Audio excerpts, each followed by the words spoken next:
Hey everyone. So in this video, I want to try and talk about ways in which you might improve your left hand fluidity, or decrease or eliminate any excess tension in your playing. So this is really an enormous topic, one that maybe I'm a little bit insane for trying to address in one video, because really a necessary component, necessary ingredient in the mastering of the left hand, even if you're practicing 4 hours a day, you have the best teachers ever, you're working on the best equipment, what it's still going to take is time. Time is an essential ingredient in this process. So my goal here is not to wave a magic wand and give you some pearl of wisdom that's going to fix you for forever. But I just want to sort of give you some ideas that maybe you can sort of have knocking around in your head as you're practicing that might help to reframe how you approach your left hand. So there's quite a few tutorials in existence that come at the problem of left hand excess tension by telling you to try and gauge the pressure with which you need to press a string. So the idea is that you would train your finger to only use the bare minimum amount of pressure needed to create a clear, non-buzzy note. And that approach certainly has value, and it's worth looking into. But there's plenty of stuff out there about that. So instead, I want to talk about this from a different angle, which is how do we actually press the note down? Which muscle groups do we actually use to depress the string? So the biggest misconception there is in left-hand technique is that the way we depress the string is by squeezing or pinching. Now, that will certainly get the job done. You'll have adequate pressure applied to the string to make a non-buzzy and clear note. Now, the problem, though, is that if we demonstrate this away from the guitar, go ahead and try this with me, and just pinch between your thumb and your index finger, what you should notice is that your other fingers stiffen up. And even if you pinch not super hard, just sort of a comparable amount of pressure to what you would need to press down the string, you should still notice that they tighten up. And if you were to try to move them, it would be possible, but they'll feel impeded, right? They become difficult to move. So that's one reason why this is not going to be an ideal method of pressing down the string. It will create tension in the rest of the hand. Now, the other reason why this is no good is that if we're pinching between, say, the thumb and the index finger, and we have tension in the other fingers, before we can use, say, our second or third or fourth finger, we're going to need to unclench that before we can then clench down again with a different finger. We're going to need to release before we can pinch again. Okay, so this is just plain inefficient. And in addition to causing us to retain tension in our playing and make us injury prone, it's really going to limit our capacity for speed. So this is just not going to work. So there's got to be another way. Over the years teaching, I've had the opportunity to work with very young children, like 4-year-olds, 5-year-olds, 6-year-olds. And in addition to teaching guitar, I used to also teach some beginner piano. So I've had experience teaching those young kids both guitar and piano.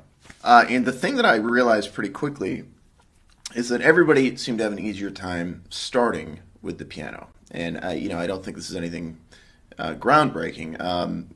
I think it's pretty widely known that piano is a more intuitive instrument to start on. But the question is why? And after thinking about it, here's what I came up with. What is the piano except a series of black and white buttons, right?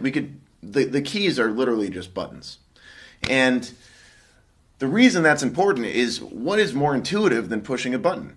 There's literally toys for infants that are nothing but buttons. You hit a button, you get a little song, or you hit a button, you hear a cow moo. Almost from the womb, we're pushing buttons. So let's think about what that means ergonomically. All right, so if we imagine that I have a button on my, let's do my right hand here, and I take my left hand and I reach out and push, or let's say it's up here, I reach up and push, or if it's where a piano key would be, I'll just use the tabletop, I sort of let my arm fall down and push.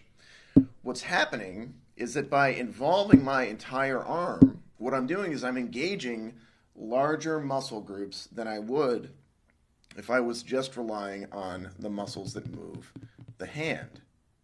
Okay? This is very natural. This, like holding the arm still and then just sort of using the finger, might get the job done, but it's very uncomfortable. This comes a lot more intuitively. Now, since these muscle groups are stronger, the force required to push down the key is going to present less of a strain. Therefore, the pressing down of the key is going to feel easier. Okay? Because these muscles in the arm are capable of exerting a lot more force than just the weak little hand muscles. All right? So the other thing that this does, I should say, is by engaging those larger muscle groups, it will take the strain off the hand. All right? So just take a finger, right? Take your index finger, say, and just pretend you're pressing a button on the table here. And you should notice that your other fingers are fairly freed up. They can move pretty unencumbered.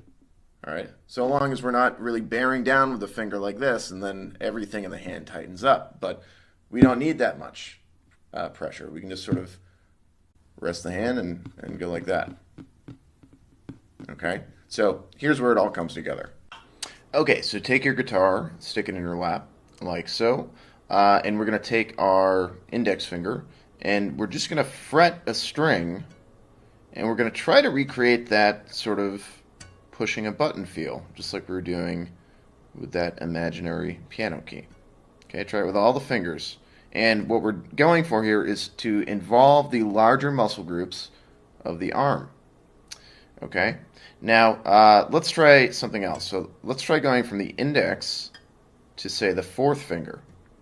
Now, likewise, I want you to try to involve the entire arm. So what I'm doing here is sort of this rocking back and forth motion, this what I call playing with torque.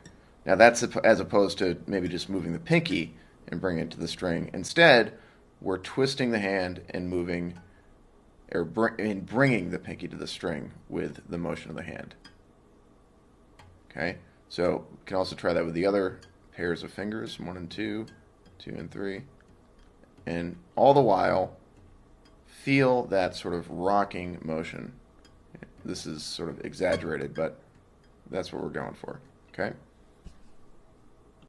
Okay, so now the final step would be to try to recreate that feeling, that sort of rocking back and forth feeling that you got with the guitar in your lap, but do it in an actual playing position.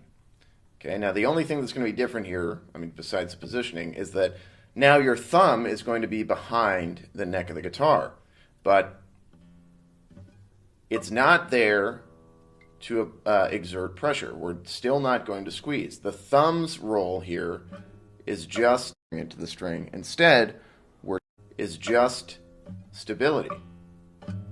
Okay, so if we're sort of leaning on the first finger like that, the other finger should be free to move. If we're leaning on the fourth finger, the other fingers should also be free to move. And again, I don't actually need the thumb to fret, but the thumb helps because it helps, hold the neck in place and gives us stability. So just to put a bow on this, by pinching, we're relying entirely on the muscles of the hand, these small, weak muscle groups of the hand to fret the string. That causes the hand strain, and it causes the other fingers to tense up in response. By using torque, or playing with larger muscle groups, we're using stronger muscles, which allow us to play with more ease and free up the tension in the hand. So I hope that makes sense. Thanks very much.